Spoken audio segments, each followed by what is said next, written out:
Hello everyone, আশা করছি সবাই ভালো আছো। আজকের ভিডিও শুরু করার আগে বলে দিই 98 এবং 99 এপিসোড আছে ফিলিয়ার, তাই এই দুইটি এপিসোড স্কিপ করে সোজা 100তে জাম্প করতেছি। তো এপিসোডের শুরুতে দেখা যায় সবাই হাঁটতে হাঁটতে ক্লান্ত হয়ে পড়েছে। লুপি পানি খেতে যায় কিন্তু উসব তাকে খেতে দেয় না।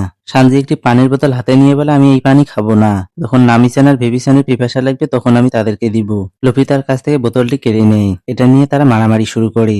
নামি ভেবিকে বলে তুমি রেবেল আর্মির বিষয়ে কিছু একটা বলতে চাইছিলে। ভেবি বলা শুরু করে এটা হচ্ছে 11 বছর আগের কথা।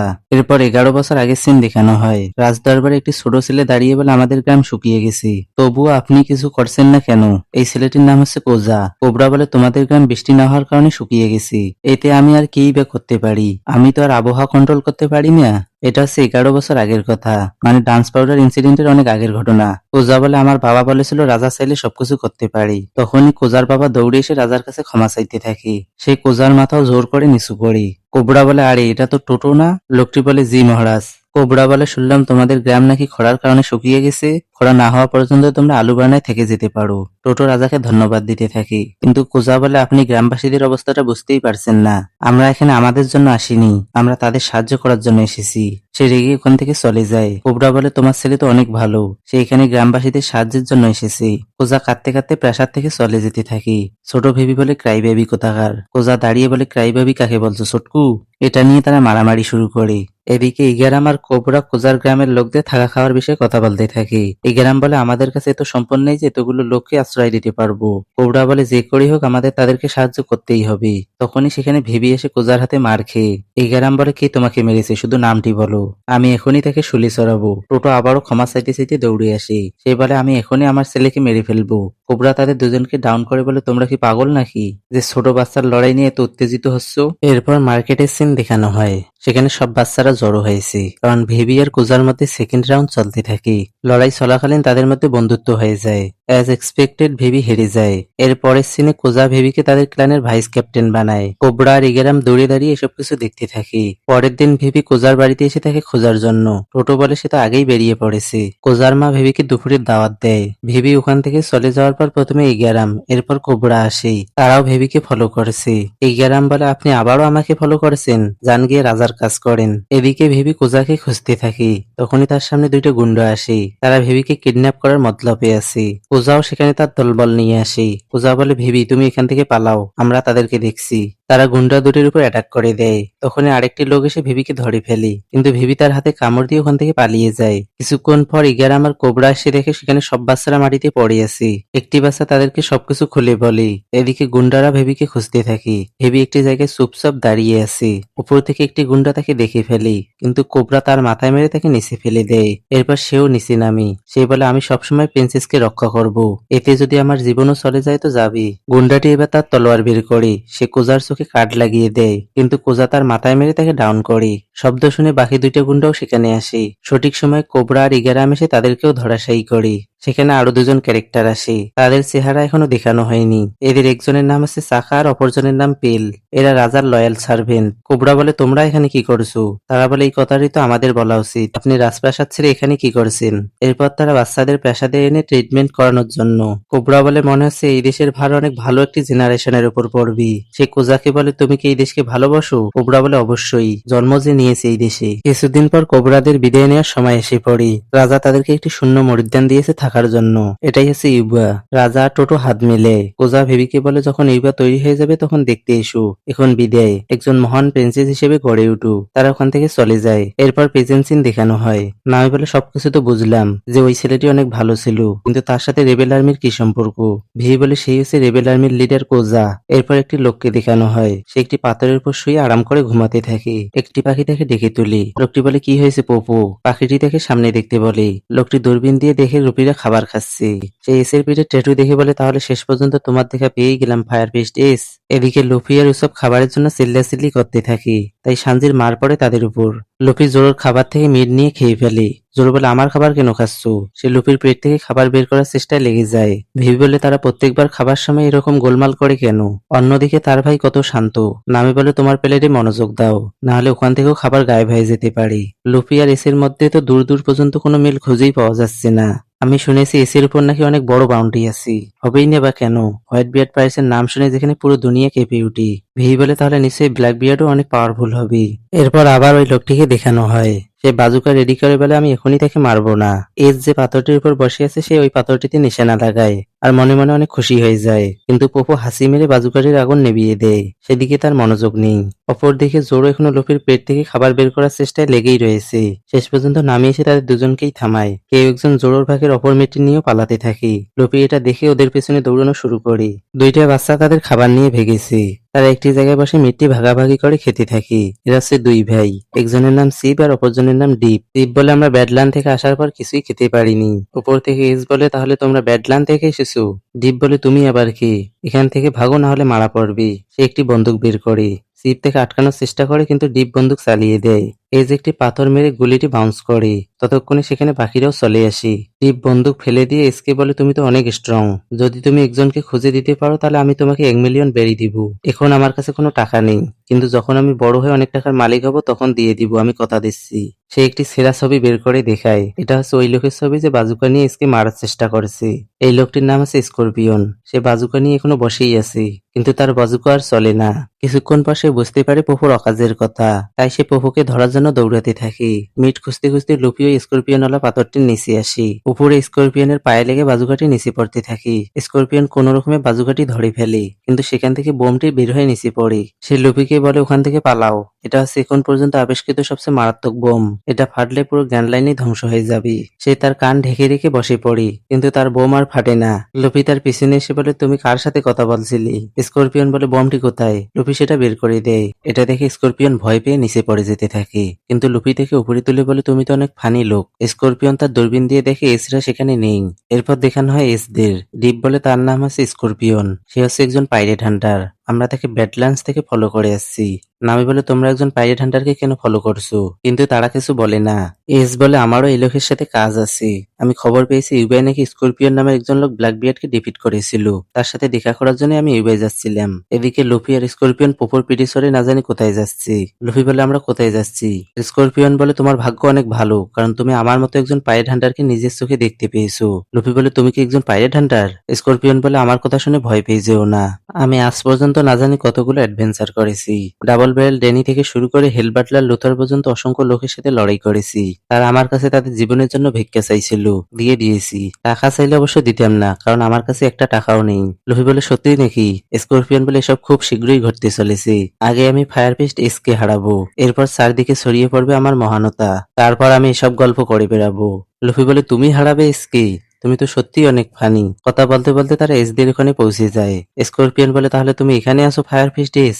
আমি হচ্ছি স্করপিয়ন, আমি তোমাকে চ্যালেঞ্জ করছি। তার পিছন থেকে লুফি বলে তাহলে তোমরা সবাই এখানে? সবাই একসাথে বলে তুমি এখানে কি করছো?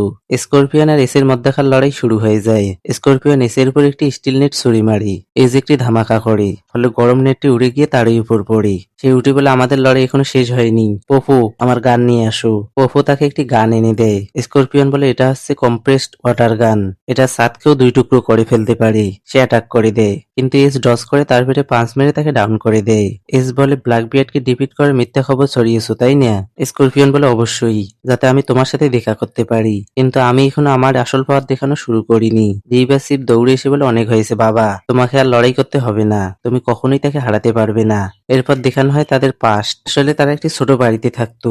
স্করপিয়ন চাষাবাদ করতো আর তারা খেত। একদিন সিভ আর ডিপ একটি খবরের কাগজে এসের বিষয়ে জানতে পারে। তারা নিজেদের মধ্যে বলাবলি করতে থাকে যে এস কত কুল, তারাও যদি এসের মতো হতো তাহলে সমুদ্রে ফ্রিলি ঘুরতে পারত।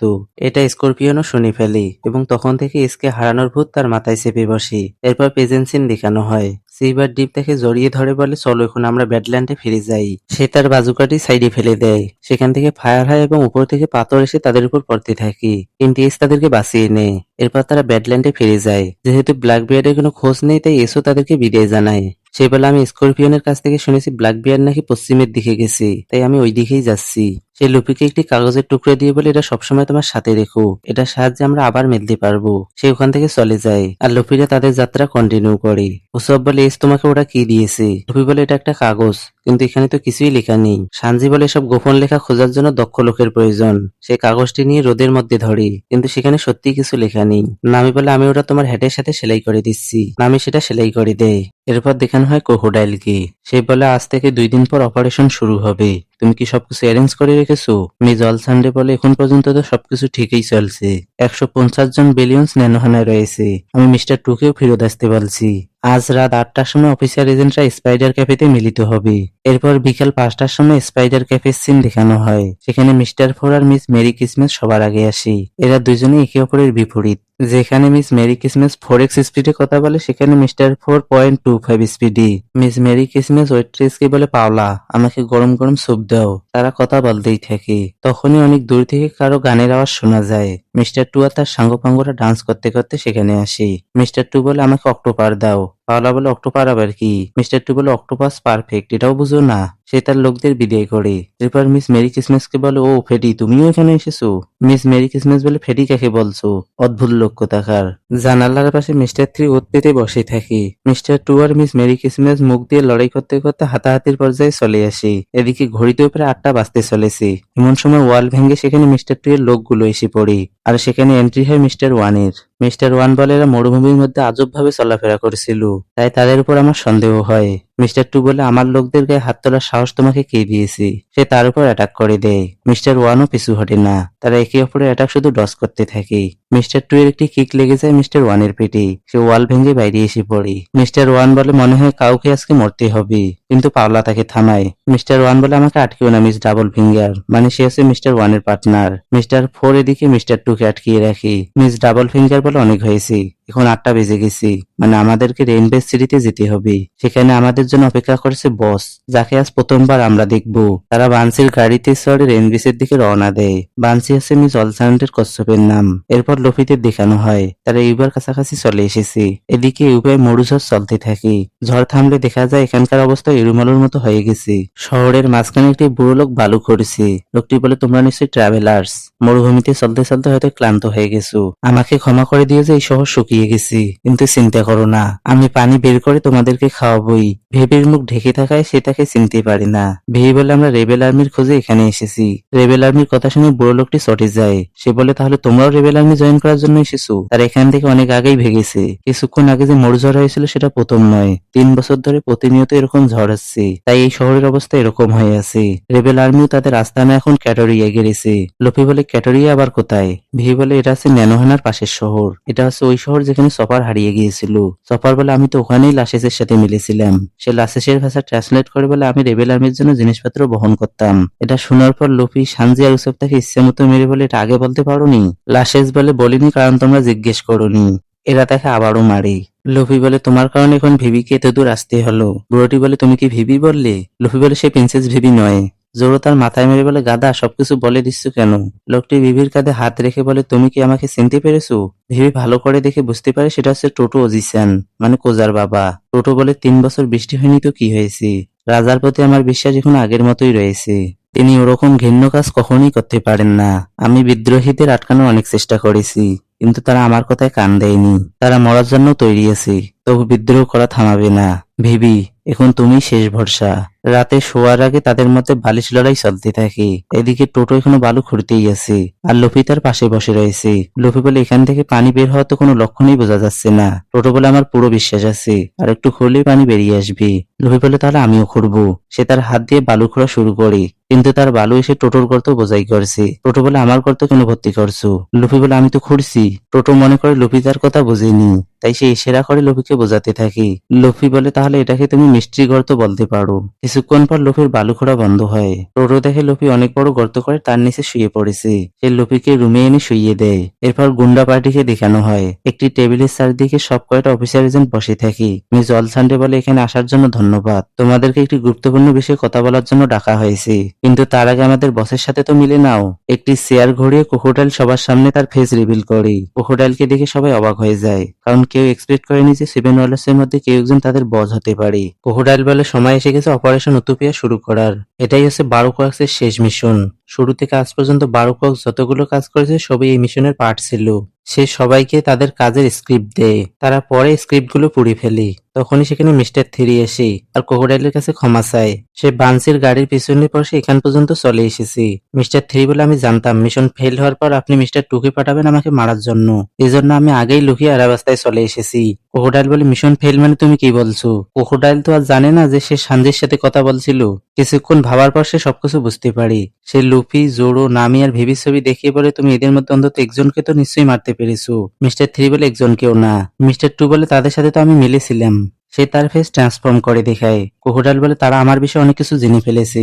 আমি যদি এখনই কোনো ব্যবস্থা না নিই তাহলে তারা অপারেশন অতপিয়ে ব্যাঘাত ঘটাতে পারে, কিন্তু তার আগে তোমার ব্যবস্থা করব।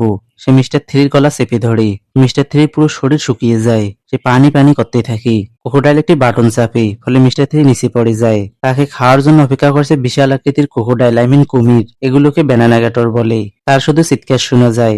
মিস্টার টু বলে, কিন্তু আমার একটা কোশ্চেন ছিল, প্রিন্সেস ভিভি কিভাবে রেবেল আর্মিকে থামাতে পারে? ক্রোকোডাইল বলে, ভিভি আর রেবেল আর্মির লিডার কোজা ছোটবেলাকার বন্ধু, তাই সে ভিভির কথা অবশ্যই শুনবে। ক্রোকোডাইল মিস অলসানটেকে বলে, বিলিয়ন্সকে বলে দাও যে এই 5 জনকে দেখা মাত্রই যেন মেরে ফেলে। ভিভিকে কোনো মতেই কোজার সাথে দেখা করতে দেওয়া যাবে না।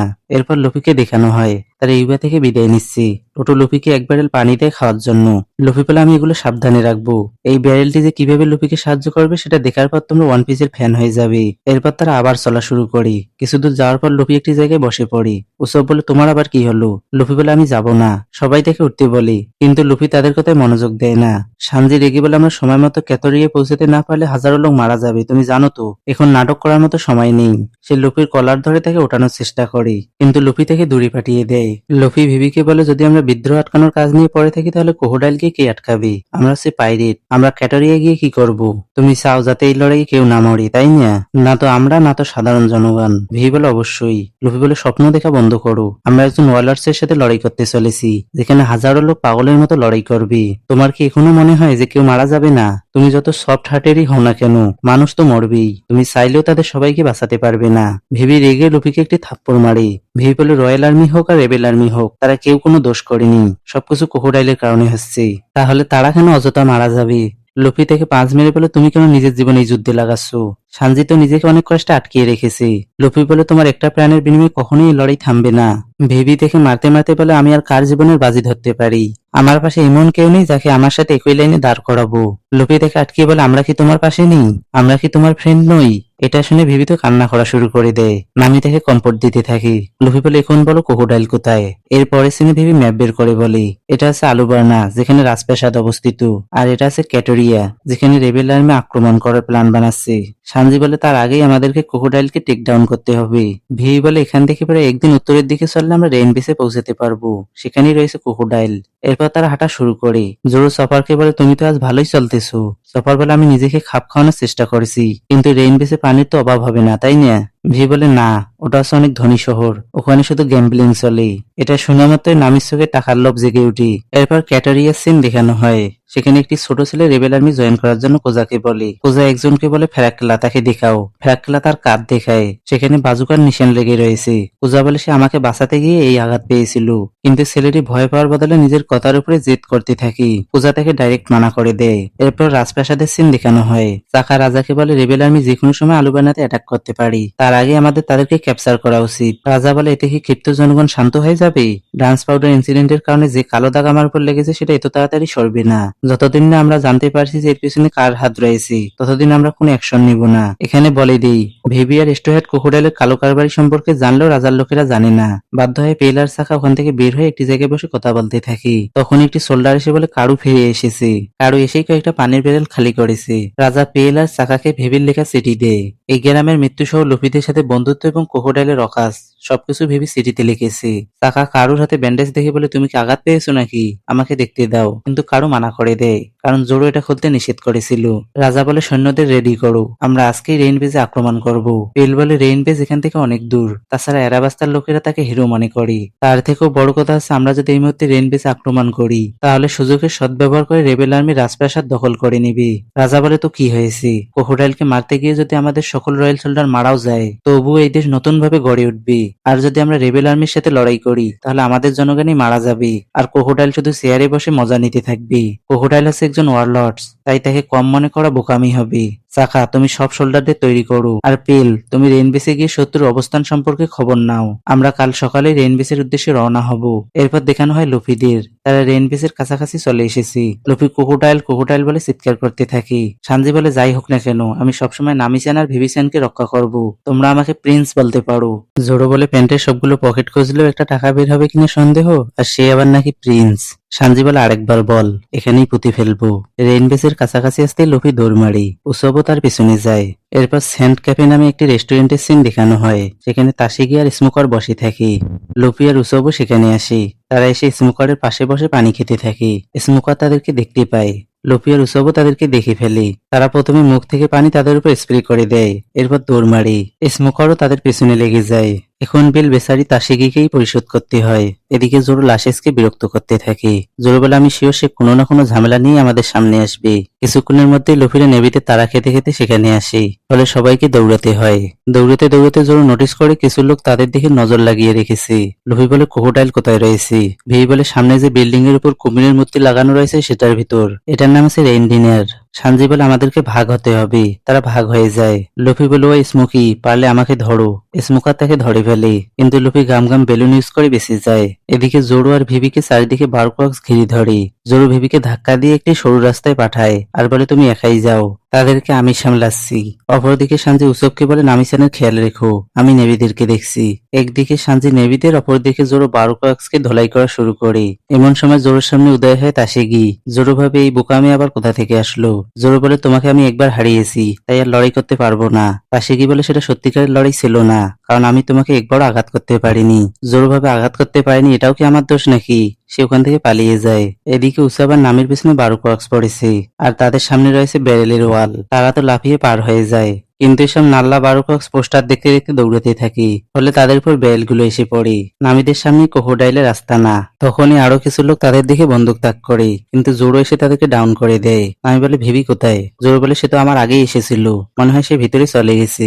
লুফি ও স্মোকারের তারা খেতে খেতে সেখানে আসে। তারা একসাথে ভেতরে ঢুকে পড়ে। উসব বলে, পাগল স্মোকার আমাদের পিছনে কেন পড়ে আছে? জোরো বলে, মনে হয় সে লুফিকে পছন্দ করে। গার্ডরা এসে স্মোকারকে আটকায়, কারণ সেখানে গভর্নমেন্টের লোকদের ঢোকার পারমিশন নেই। কিন্তু স্মোকার তাদেরকে ইগনোর করে ভিতরে ঢুকে। মিস অলসান্ডে একজন লোককে বলে তাদের ভিআইপি রুমে পাঠাও। কিছু স্টাফ লুফিদেরকে ভিআইপি রুমে স্বাগতম জানাতে থাকে। স্মোকার ভাবে তাদেরকে ভিআইপি রুমে নিচ্ছে, মানে এরা নিশ্চয়ই ক্রোকোডাইলের গেস্ট। স্মোকারও ভিআইপি রুমে ঢুকে পড়ে। লুফিদের সামনে দুইটা রাস্তা রয়েছে। উসব বলে, আমরা ডান দিকে যাব, কিন্তু লুফি বাম দিকে ঢুকে পড়ে। তার জন্য স্মোকার সহ সবাই সেদিকে যায়। কিছু দূর গিয়ে সামনে আর কোনো রাস্তা থাকে না, মেঝে সরে যায় এবং তারা নিচে পড়তে থাকে। এরপর সফারকে দেখানো হয়, সে নেভিদের দিকে একটি গলিতে ঢুকে পড়ে। তাসিগিও ওই দিকে আসে। সে সফারের গায়ে হোঁচট খেয়ে নিচে পড়ে এবং তার চশমাটি নিচে পড়ে যায়। সানজিও ওই দিক দিয়ে যেতে থাকে। সে অন্যদিকে মুখ করে সিগারেট টানার বাহানায় লক্ষ্য করতে থাকে। সফার চশমাটি তাকে দিয়ে দেয়। তাসিগি তাকে ধন্যবাদ জানিয়ে বিদায় হয়। তারা তো আর জানে না যে সফার লুফিদের গ্রুপের সদস্য। এদিকে লুফির একটি খাঁচায় বন্দী হয়ে আছে। লুফি বলে, অনেক চালাকি করে আমাদেরকে ফাঁদে আটকে ফেলা হয়েছে। নামি বলে, আমরা চাইলেই এই রাস্তায় স্কিপ করতে পারতাম, কিন্তু তোমরা সেটাই করেছো যেটা আমাদের শত্রুরা চাইছিল। আমাকে ভাবার সময় পর্যন্ত দাওনি। লুফি বলে, হঠাৎ আমার নিজেকে দুর্বল মনে হচ্ছে। এখানে নোটিস করো লুফি খাঁচায় তৈরি মেটালে হাত রেখে আছে। আসল ব্যাপার কি একটু পর স্মোকারের মুখ থেকে শুনতে পাবে। পিছন থেকে স্মোকার অ্যাটাক করে লুফিকে ডাউন করে দেয়। সে তার স্টিকটি লুফির উপরে রাখে। লুফি বলে, আমার এমনটা তখনই মনে হয় যখন সমুদ্রের পানিতে পড়ি। জোরো তো অ্যাটাক করার জন্য তৈরি হয়ে যায়। স্মোকার বলে, এই স্টিকের সামনের অংশ সি প্রিজম স্টোন দিয়ে তৈরি। এটা এমন এক ধরনের পাথর যেটা নির্দিষ্ট সমুদ্রেই পাওয়া যায়। আমি নিজেও এই বিষয়ে বেশি কিছু জানি না, কিন্তু তোমরা বলতে পারো এটার ভিতর সমুদ্রের সব শক্তি আছে। নেভি হেডকোয়ার্টারের জেলখানাও এই মেটাল দিয়েই তৈরি, যাতে ডেভিল ফুড ইউজার ক্রিমিনালরা পালাতে না পারে। এপিসোড 53-তে নেভিরা নেট দিয়ে যে বাগি আর আলবি দেখে ধরেছিল সেটাও সি প্রিজম স্টোন দিয়ে তৈরি ছিল। নামি বলে, তাহলে এই খাঁচাও সি প্রিজম স্টোন দিয়ে তৈরি? ক্রোকোডাইল বলে, অবশ্যই। সেখানে ক্রোকোডাইলের এন্ট্রি হয়ে যায়। জোর বলে, তাহলে এটাই আছে সেভেন ওয়ালার্স এর মধ্যে একজন। স্মোকার বলে, যেমনটি শুনেছিলাম তুমি তো দেখতে তার থেকেও খারাপ। ক্রোকোডাইল বলে, আমিও যেমনটি শুনেছিলাম তুমি তেমনটাই পাগলা কুত্তা। তোমরা এখানে সবাই মারা পড়বে। আমি নেভি হেডকোয়ার্টারে জানিয়ে দেবো যে স্মোকার শহীদ হয়েছে স্ট্রোহেড লুফির সাথে লড়াই করতে গিয়ে। এরপর দেখানো হয় ভিভিকে। তাকে চারদিক থেকে বারকক্স ঘিরে ধরেছে। ভিভি কয়েকজনকে তো ডাউন করে, কিন্তু তারা সংখ্যায় অনেক হওয়ায় ভিভি হেরে যায়। একজন তার মাথায় বন্দুক তাক করে। তখনই আকাশে কাউকে দেখা যায়। কেউ আকাশ থেকে গুলি চালানো শুরু করে। সেখানে এন্ট্রি হয় পেলের। সে ভিভিকে নিয়ে একটি বিল্ডিং এর উপর রাখে। আসলে পেলও একজন ডেভিল ফুড ইউজার। সে তড়ি তড়ি নবী মডেল ফ্যালকন খেয়েছিল। সে কয়েক সেকেন্ডের মধ্যেই সব বারুকোয়াক্সকে ডাউন করে দেয়। তখনই সেখানে মিস অলসান্ডে আসে। তাকে দেখে ভিভি অ্যাটাক করে দেয়, কিন্তু মিস অলসান্ডে সহজেই তার অ্যাটাক ডজ করে এবং তাকে ডাউন করে। পেল ফুল স্পিডে অ্যাটাক করার জন্য আসতে থাকে, কিন্তু তার শরীর থেকে হাত গজিয়ে তার পাখাগুলো চেপে ধরে। ফলে পেল দূরে গিয়ে পড়ে। মিস অলসান্ডের কাছে আছে হানা নমির পাওয়ার। সে তার যেকোনো অঙ্গ যেকোনো জায়গায় ফুলের মতো গজিয়ে তুলতে পারে। সে পেলের শরীরে হাত গজিয়ে তার ঘাড় মটকে দেয়। এদিকে খাঁচার ভিতর অসিন পাখি, খাঁচার ভিতর লুফিরা তো আলাদাই মুডে আছে। লুফি সানজির নকল করতে থাকে আর উসব তাকে শেয়ার করছে। রেগে গিয়ে নামি তাদেরকে থামিয়ে বলে, তোমরা এইরকম অবস্থায় তো নিশ্চিন্তে কিভাবে থাকতে পারো? লুফি বলে, তাহলে আমরা কি করব?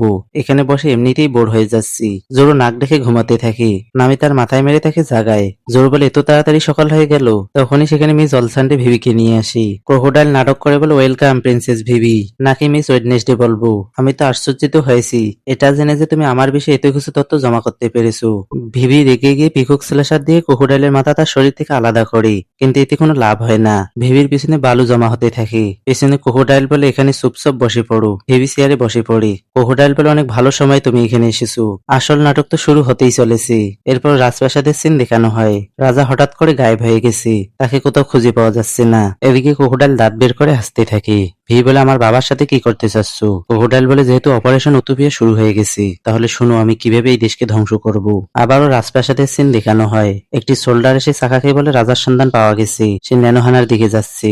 সে আরো কিছু একটা বলে যেটা তো আমাদেরকে শোনানো হয় না, কিন্তু তার কথা শুনে চাকার চেহারাই পরিবর্তন হয়ে যায়। এরপর কোজাকে দেখানো হয়। সে ঘোড়ার পিঠে চড়ে ফুল স্পিডে ন্যানোহানার দিকে যেতে থাকে। এরপর ন্যানোহানার সিন দেখানো হয়। সেখানে কোবরা এসে লোকদের বলে, আমি পুরো রাজ্যের বৃষ্টি চুরি করেছিলাম ডান্স পাউডার ইউজ করে। লোকজন তার উপর অনেক ক্ষেপে যায়। একজন বলে, আপনি কি জানেন এর জন্য কত লোক পিপাসা আর ক্ষুধায় মারা গেছে? আপনার কোনো অধিকার নেই এখানে এসে সব কথা বলার। কোবরা বলে, আমি তো ক্ষমা চাওয়ার জন্য এসেছিলাম, কিন্তু মনে হচ্ছে এখন পাওয়ার ইউজ করতে হবে। তখনই সেখানে ওই ছোট ছেলেটি এসে যে রিবেল আর্মি জয়েন করতে চেয়েছিল। সে বলে, আপনার কারণে আমার পুরো গ্রামকে মরতে হয়েছে। সে অ্যাটাক করার জন্য আসতে থাকি, কিন্তু কোবরা তার মুখে কিং মেরে দড়ি পাঠিয়ে দেয়। এটা দেখে বাকি লোকেরা আরো বেশি ক্ষেপে যায়। রাজার সোল্ডাররাও গুলি করার জন্য তৈরি হয়। তখনই তাদের মাঝে আসে কোজা। সে বলে, আপনি এতটা নিচে নামতে পারেন সেটা আমি কল্পনাও করতে পারিনি। সে রাজার কাছে আসতে থাকে। সোল্ডাররা তাকে আটকায়। একটি সোল্ডার তার বুকে গুলি চালিয়ে দেয়, ফলে কোজা নিচে পড়ে যায়। এদিকে বারুকক্স পুরো শহরে আগুন লাগিয়ে দেয়। মিস্টার ওয়ান আর মিস ডাবল ফিঙ্গার একটি পাইরেট শিপ তুলে এনে শহরে ফেলে। তারা পুরো শহরেই ধ্বংসযজ্ঞ চালাতে থাকে। কোবরা বলে, এখন আমাদেরকে যেতে হবে। সে যেতে যেতে তার চেহারা পরিবর্তন করে মিস্টার টু এর আসল চেহারায় ফিরে আসে। সোল্ডাররাও ফেক ছিল। তারা হচ্ছে মিস্টার টু এর সাঙ্গপাঙ্গ। ওই ছোট ছেলেটি লুকিয়ে মিস্টার টু কে দেখে ফেলে। সে সবাইকে বলার জন্য যেতে থাকে, কিন্তু তার সামনে পড়ে মিস্টার ওয়ান আর মিস ডাবল ফিঙ্গার। তারা মেরে ছেলেটির অবস্থা খারাপ করে দেয়। এদিকে কোজা এখনো মারা যায়নি। রেবেল আর্মির এক লোক তাকে কাঁধে তুলে নিয়ে যেতে থাকে। ওই ছেলেটি কোনো মতনই বাইরে বেরিয়ে আসে, কিন্তু কিছু বলার মতো অবস্থায় সে নেই। কোজা বলে, অনেক সহ্য করেছি, আমরা আজকে আলু বানাতে অ্যাটাক করব। যেখানে যত লোক আছে সবার কাছে খবর পাঠাও, হয় আজকে আমরা মরবো, না হলে এই দেশকে স্বাধীন করেই ছাড়বো। একজন বলে, কিন্তু আমাদের কাছে কোনো পর্যাপ্ত অস্ত্র নেই। আর একজন বলে, সামান্য দূরে একটি পাইরেট শিপ পড়েছে আকাশ থেকে, ওটা পুরোটাই অস্ত্রে ভরা, মানে ক্রোকোডাইল এখানে আমেরিকার মতো কাজ করেছে। অপরদিকে রেবেল আর্মি আসার খবর পেয়ে চাকাও তার রয়্যাল সোল্ডারদের যুদ্ধের জন্য তৈরি করছে। এরপর রেইন বেসের সিন দেখানো হয়। সেখানে ক্রোকোডাইল দাঁত বের করে হাসতে থাকে। ভিভি তো এত কিছু শুনে ফ্রিজ হয়ে যায়। সে কিছুই বুঝতে পারে না যে কি করবে। ক্রোকোডাইল বলে, আমি তো চললাম আসল শো দেখতে, এখন তোমার কাছে দুটি অপশন আছে। এক, আলু বানায় গিয়ে যুদ্ধ থামানো, এতে হয়তো অনেক মানুষের প্রাণ বাঁচবে। আর দুই, স্টোহেডকে ছাড়ানো। এটা বোকামি ছাড়ার কিছু হবে না, কারণ তারা চারজন কিছুই করতে পারবে না। এই লুফিদের কারাগারের চাবিটি নিচে ফেলে দেয়, যেখানে বানানা গ্যাটররা রয়েছে। একটি বানানা গ্যাটর চাবিটি খেয়ে ফেলে। এরপর রুমে পানি ওঠা শুরু করে।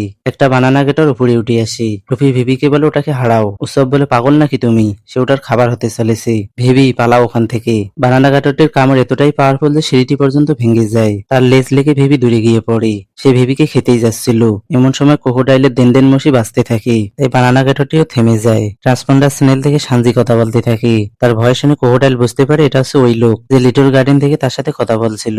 ক্রোকোডাইল ভাবে এটা নিশ্চয়ই স্টোহেডের মধ্যে একজন। তাছাড়া তাদের পেটটিরও কোনো খোঁজ পাওয়া যায়নি। লুফি সানজির নাম বলতেই যাচ্ছিল, কিন্তু সময় মতো উসব তার মুখ বন্ধ করে। সানজির ভয় শুনে ভিভি একটু ভরসা পায়। ক্রোকোডাইল বলে, কে তুমি? সানজি বলে, আমি হচ্ছে মিস্টার প্রিন্স। ক্রোকোডাইল বলে, মিস্টার প্রিন্স আবার কি? আর তুমি কোথা থেকে বলছো? সানজি বলে, আমি কি গাধা নাকি যে তোমাকে আমার লোকেশন বলবো?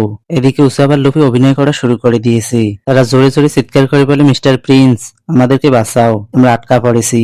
সানজি বলে মনে হচ্ছে আমার কোনো বিপদে আছি। তখনই গুলির শব্দ হয়। কে একজন বলে আমরা তাকে ধরে ফেলেছি। আমরা এখন রেইন ডিনার্স এর সামনেই আছি। জোরো বলে গাধা কোথাকার, একটা কাজও ঠিকমতো করতে পারে না। বানানা গ্যাটোরটি আবারও ভেবিকে খাওয়ার চেষ্টা করি। ভেবি কোনো রকমই সিঁড়িতে উঠে যায়, কিন্তু ক্রোকোডাইল তাকে আবার নিচে ফেলে দেয়। আস্তে আস্তে পুরো রুমে পানি ভরতে শুরু করেছি। ক্রোকোডাইল আর মিস অলসান্ডে ওখান থেকে চলে যায়। এরপর অফিসার এজেন্টদের দেখানো হয় তারা বান্সির গাড়িতে চড়ে আলু বানার কাছাকাছি চলে এসেছে। এদিকে ভেবি বানানা কাটরের উপর পা দিয়ে আবার সিঁড়িতে উঠে পড়ে। সে বাইরে যেতে যেতে বলে আমার জন্য অপেক্ষা করো, আমি কাউকে না কাউকে নিয়ে আসবই। ক্রোকোডাইল বাইরে এসে দেখে সব 12 কক্স মাটিতে পড়ে আছে। একজন বলে মিস্টার প্রিন্স আমাদের এই অবস্থা করেছে। ক্রোকোডাইলকে দেখে কেউ পালাতে থাকে। ক্রোকোডাইল এটা নোটিস করে তাকে ফলো করা শুরু করে। অপরদিকে রেইন ডিনার্স এর ব্রিজ কেউ ভেঙে দিয়েছে। ভেবি ভাবে এখন আমি বাইরে কিভাবে যাব। সানজি বলে বাইরে যেতে হবে না ভেবিসান, আসল প্রিন্স এসে গেছে। সে আরাম করে সিগারেটের ধোঁয়া ছাড়তে থাকে। সানজি তার প্ল্যান বলে। কিছুক্ষণ আগে সে একজন গুন্ডাকে মেরে বলায় যে মিস্টার প্রিন্স ধরা পড়েছে, যাতে ক্রোকোডাইল বাইরে বেরিয়ে আসে। এরপর সফার সানজির মতো কাপড় পরে 12 কক্সদের সাথে ফাইট করে আর সানজি ক্যাসিনোর ভেতর ঢুকে পড়ে। যখন ক্রোকোডাইল আর মিস অলসান্ডে বাইরে বেরিয়ে আসে তখন সানজি ক্যাসিনোর ব্রিজটা ভেঙে ফেলে। মিস অলসান্ডে সানজিকে দেখে কিন্তু কিছু বলে না। সফারও তার ছোট ফর্মে ট্রান্সফর্ম হয় ক্রোকোডাইলের চোখে ফাঁকি দেয়। এরপর দেখানো হয় লুফিদের। আস্তে আস্তে পানির পরিমাণ বাড়তে থাকে। ব্যানানা গাডরটি তাদের খাওয়ার জন্য খাঁচায় কামড় লাগায়, কিন্তু উল্টা তারই দাঁতগুলো ভেঙে যায়। লুফিরা প্যানিক করতে থাকে। স্মোকার তাদেরকে থামায়। স্মোকার বলে তোমরা কেন ক্রোকোডাইলের পেছনে পড়ে আছো সেটা তো জানি না, কিন্তু তার সাথে যে মহিলাটি রয়েছে তার উপর 20 বছর আগে 70 মিলিয়ন বেরির বাউন্টি বের হয়েছিল। নামি বলে এটা তো প্রায় ক্রোকোডাইলের বাউন্টির সমান। লুফি বলে তো কি হয়েছে, ক্রোকোডাইলের পেছনে কিং মারা থেকে আমাকে কেউ আটকাতে পারবে না। স্মোকার বলে আগে এখান থেকে তো বের হয়ে দেখাও। জোরভাবে আমি যদি এটি কাটতে পারতাম। তখনই সেখানে সানজির এন্ট্রি হয়। সে কিং মেরে ব্যানানা কাটরটিকে দূরে পাঠিয়ে দেয়। এরপর পোজ নিয়ে দাঁড়িয়ে থাকে। জোরো বলে স্টাইল না মেরে তাড়াতাড়ি চাবি খুঁজে আনো। সানজি তাকে ইগনোর করে বলে নামি চান, আমি তোমাকে ভালোবাসি। নামি বলে তাড়াতাড়ি চাবি খুঁজো। সেখানে আরো কয়েকটা বানানা কাটর উঠে আসে। তারা বুঝতে পারে না কোনটির পেটে চাবি রয়েছে। স্মোকার বলে মাঝখানে যেটা রয়েছে সেটার ভিতর। লুফি বলে তুমি কিভাবে জানো। স্মোকার বলে তোমরা কি এতক্ষণ থেকে টিভি দেখতেছো। সানজি সেটার পেটে কিং মারে। তার ভিতর থেকে একটি বল বেরিয়ে আসে, আর এই বলটির ভিতর থেকে বেরিয়ে আসে মিস্টার থ্রি। সে বের হয়ে আগে পানি খাওয়া শুরু করে। পানি খাওয়ার পর তার শুকনো শরীরে প্রাণ ফিরে আসে। কারো দিকে না তাকিয়ে সে নিজের সাথে কথা বলতে থাকে। তখনই তার নজর পড়ে একটি চাবির উপর। সে সেটা হাতে তুলে নিয়ে দেখতে থাকে। লুফিরা বলে ওটা এদিকে দাও। তাদের দেখে মিস্টার থ্রি বলে তোমরা এখানে কি করছো। সানজি বলে তাহলে তুমি হচ্ছে মিস্টার থ্রি। তাকে দেখে মিস্টার থ্রি ভয় পেয়ে যায়। সে বলে এইভাবে হঠাৎ করে পিছন থেকে কেন কথা বলছো, আমার তো হার্ট অ্যাটাক হয়ে যেত।